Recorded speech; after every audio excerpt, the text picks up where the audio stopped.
The Amazon founder Jeff Bezos saying he'd be happy to lose customers who oppose that company's support of Black Lives Matter.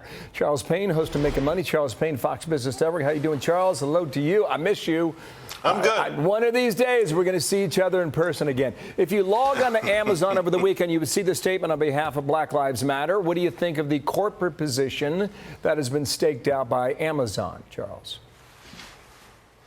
Well, first of all, Bill, listen, a lot of companies are writing checks, making statements, and it's the cool, hip thing to do. And so, and to a degree, I'm not surprised. I would be more interested in Amazon. I looked at Amazon, and while they have a fair amount of black folks working for them, very few of them make it up to the ranks of managers. So, if Jeff Bezos wants to really put his money where his mouth is, he probably should be providing more internal opportunities for his workers rather than that's this sort interesting. Listen, I call it corporate activism. I'll give you an idea. Where's the support for Amazon on behalf of the companies that were burned down in the rioting and the looting in Minneapolis and Manhattan? Yeah. Where's the support for? There's none. I looked for it and could not find it. Did you? No, I did not find it. Again, there's these topics that dominate social media, that dominate the traditional media, mainstream media, and there's a woke position to be on. And I think a lot of it's a farce. I like the old days when I didn't know where a CEO was donating money, and I didn't necessarily care what the CEO did in their private lives and all that kind of stuff. I will say this much, though. That ship has sailed. We're now what they call the ESG part of investing, environmental, social, and governance. We're going to be zeroing in on what the companies do, how they flush their toilets, where they put their money. I mean, it's really about being politically correct, and it's now taken over the investing world, whether you like it or not. How about the minority members of the communities in Minneapolis that were crying in front of the TV camera watching their businesses burn? That'd be a pretty good move for Amazon, don't you think? That'd be some good PR. It would be an amazing move for them. Publicity, it would right? be amazing since they're accused of putting so many of those small businesses out of business in the first place.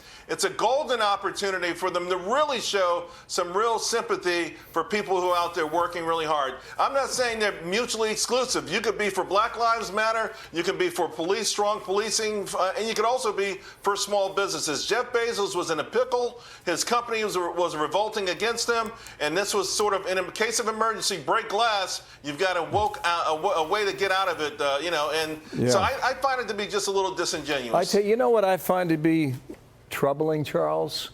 Have you seen Manhattan? Have you seen the amount of... I don't think people at home really get a true sense of this. I live around 9th Street. I work around 47th, 48th Street. It's about a 2-mile drive. You can go down 5th Avenue, up 6th Avenue, down 7th Avenue for 2 miles. And you see stores that are 90% covered in plywood. I haven't seen that much timber since I was in the state of Oregon. It is such a sad state of... Have you seen Saks Fifth Avenue? The concertina wire that drapes the side of the building.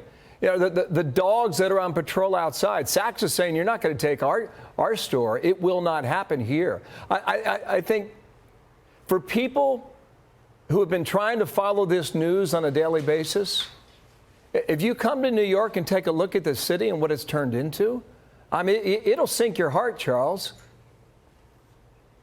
No, it will. It will. And it's the small businesses that are 2 blocks away from Saks that depend on that flow and how much they've sacrificed to open those businesses. The Governor Pritzker just moments ago said to insurance companies, be generous. I'm saying to myself, are you kidding me? These governors and these mayors, they allow the looting, they enable the looting, and now they're telling insurance companies to be generous. Now they're telling the federal government fork over cash. You just can't have it both ways. It's unfair where we are right now. I think the whole country's gone through a multi-dimensional learning curve, and maybe we'll come out of this, everyone looking in the mirror, more accountability, more responsibility, and moving on from here. 2 miles of plywood. You can't get that image out of your head. Charles, I'll see you soon. Thank you, sir. Charles Payne from Fox Business. Thank you.